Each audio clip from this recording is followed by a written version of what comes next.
జై శ్రీరామ్.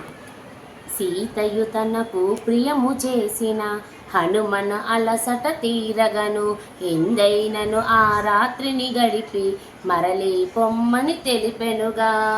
సీతామాత ఆంజనేయ స్వామి వారితో చెప్తుంది, హనుమ ఇప్పటికే చాలా చీకటి పడింది, ఉండు నాయన, ఈ రాత్రి ఇక్కడే ఉండి రేపు ప్రొద్దున్నే మళ్ళీ పోదువు గాని అని హనుమయ్యకి చెబుతుంది.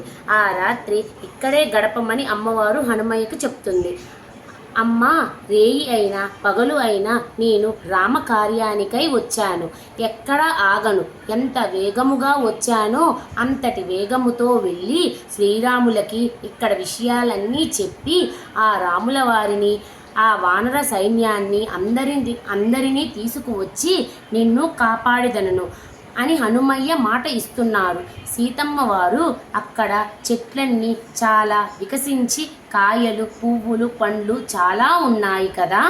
అశోకవనంలో దగ్ధమైంది లంక, అశోకవనం బాగానే ఉంది. ఇదంతా కూడా పచ్చగా ఉంది, బాగుంది.